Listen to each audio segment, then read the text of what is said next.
এবং বিডিআর ভাইদের প্রতি অনুরোধ, অন্যায়ভাবে আপনাদের যে চাকরি দর্শক করেছে, অন্যায়ভাবে যে চাকরি থেকে আপনাদের অব্যাহতি দিয়েছে, সাজা দিয়েছে, জেল দিয়েছে, জুলুম দিয়েছে, তার প্রতিবাদের জন্য আপনারা সবাই মাঠে নেমে আসুন, সবাই রাজপথে আসুন, প্রতিবাদ করুন। সত্যিকারের অন্যায়কারী যারা, তাদেরকে বিচার করা হোক, তাদেরকে ফাঁসির মঞ্চে ঝোলানো হোক।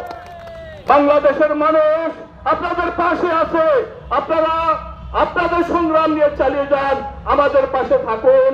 জুলাই যে জোট আছে, জুলাই রক্ষা জোটের সাথে আপনারা ঐক্যবদ্ধ হয়ে কাজ করুন। আমরা আপনাদের পাশে আছি।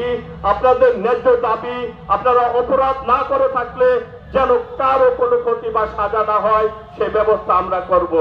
সাজায় যারা ভোগ করে এসেছেন, তাদের সাজার পরিবর্তে তাদেরকে অনুদান বা সাজার যে পরিমাণ ক্ষতি হয়েছে সেটা পুনরুদ্ধার করতে হবে, পুনরায় তাদের ফিরিয়ে দিতে হবে। তাদের চাকরি পুনরায় ফিরিয়ে দিতে হবে, তার পেনশন স্কিম চালু করে দিতে হবে, যার জন্য অন্যায়ভাবে বাংলাদেশে একটা জনগণের জন্য ক্ষতিগ্রস্ত না হয়, সেজন্য আমাদের রাজপথে ডাক শুরু করতে হবে। আপনারা যদি আমাদের পাশে থাকেন, আমরা আপনাদের পাশে থেকে আপনাদের ন্যায্য দাবিকে আমরা বাস্তবায়ন করবো ইনশাল্লাহ। ধন্যবাদ সকলকে।